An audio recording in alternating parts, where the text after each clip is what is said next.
Though Christians were a majority in the Byzantine period and presently represent 10% of the population, they have continued to suffer different kinds of persecution ever since the Islamic invasion in the 7th century.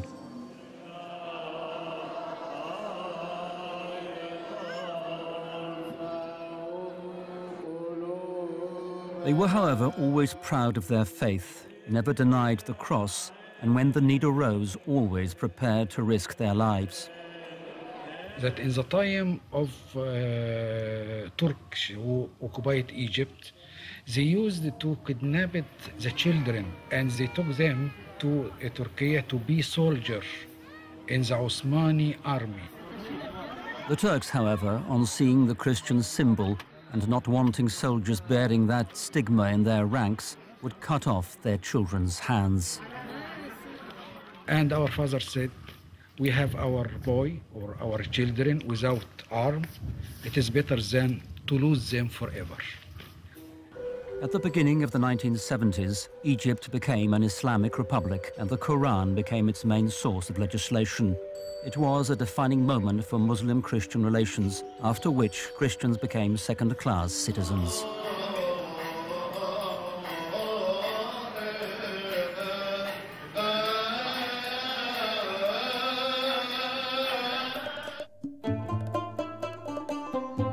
A lot of new mosques have recently been built in Egypt, often against building regulations, on productive land or near irrigation channels.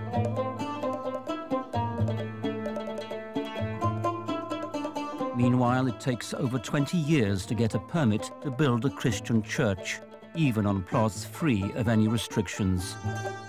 If anyone wants to eliminate taxes on a building he has just built, he includes a small mosque, a prayer space in his building plans, whereas Copts cannot even build a toilet in their church without the president's permission.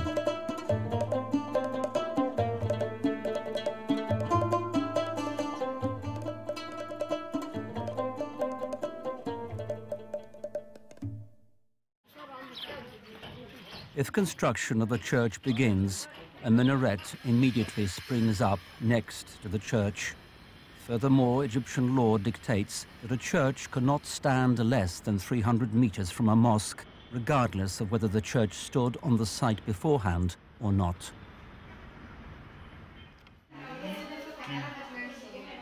Although Christians make up only 10% of the population, in many regions of the country, the Coptic Church remains the only institution helping the poor and abandoned, both Christian and Muslim alike.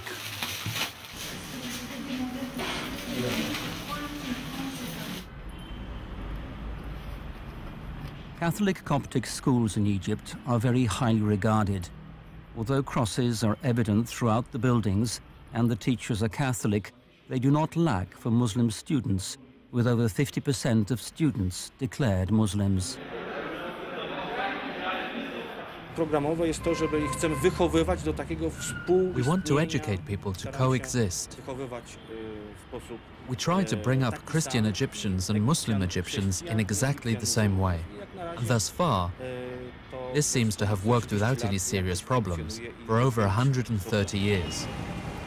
Notwithstanding evidence of a peaceful coexistence in church institutions, life on the streets reveals an increasing intolerance towards Christians. Christian women are insulted on the streets if they do not wear the Muslim headscarf, the hijab. In small villages, girls are afraid of going out of their homes with uncovered heads, whether to a nearby shop or school. We walk the streets and hear them saying, "We'll teach you manners. We will bring you up. You'll stay at home. You will wear the hijab." Such comments are repeated very often. One of the most dramatic forms of brutal repressions in Egypt is the kidnapping of children from Christian families. Small boys are held captive for large ransoms, and even after a ransom has been paid, they are often killed. The fate of Christian girls is no less tragic. A girl is kidnapped, held for a month at an unknown location, where she is raped by many Muslims and given drugs, everything to influence her, to have her declare before the camera on a video recording that she has converted to Islam voluntarily. My name is Mona Shanouda Saeed. I am a Muslim. I converted to Islam of my own conviction. Nobody kidnapped me or forced me. I believe 100% in what I did. I thank God that He led me to Islam. The moment she makes such a declaration, the woman officially becomes a Muslim, and her Christian family loses all rights to her.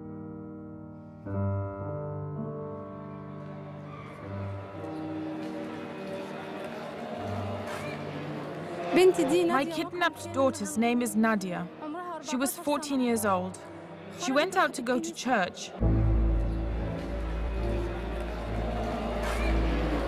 She was kidnapped on her way back home.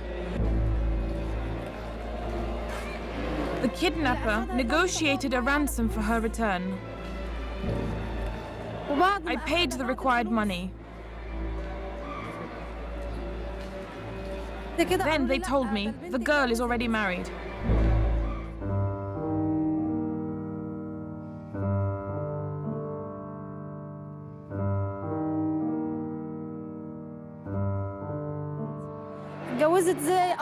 She was 14 years old at the time.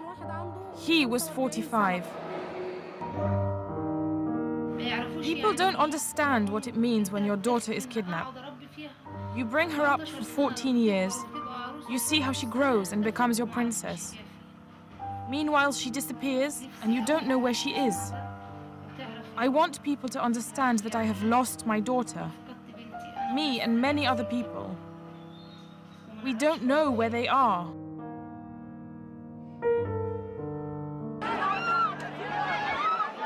Increasingly hostile anti-Christian statements from Islamic religious leaders encourage attacks on Christian women. العرايا السافرات اللي رايحين عشان يغتصبوا وعلى فكرة 19 صليبيات مفيش لا حياء ولا أدب ولا خوف ولا تلاقي المرأة من دول نكش شعرها كده وإيه زي شيطانة شياطين اسمهم نساء. Attacks against Christians have been escalating from year to year. More and more Christians have been injured and an increasing number are being killed. The world's media, however, paid little attention to the situation in Egypt until the dramatic events of the night of December 31st, 2010 and January 1st, 2011, when photos of the massacre at the All Saints Church in Alexandria circulated around the world. On New Year's Eve, people gather in the church to pray. There are usually 2,000 to 3,000 people. We stood by the door. Father Mahar had just finished prayers with a hymn. At 12:20 we heard a great explosion, a thunderclap, very frightening.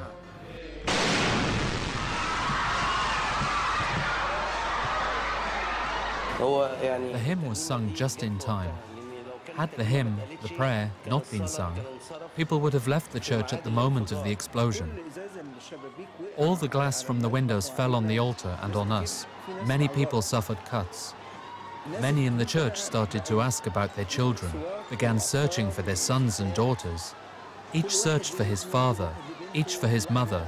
That was when we were told that it had been a bomb. The explosion was so powerful that people outside, including those who stood in the church courtyard, many of them were wounded. Over 100 were wounded and 20 killed.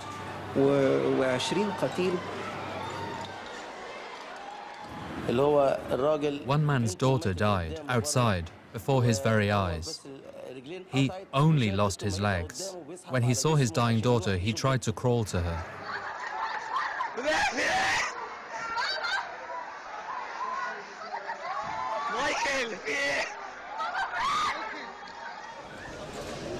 To this day, no one has been found guilty of the attack. Though President Mubarak pointed to Iraq's branch of al-Qaeda, this claim has not been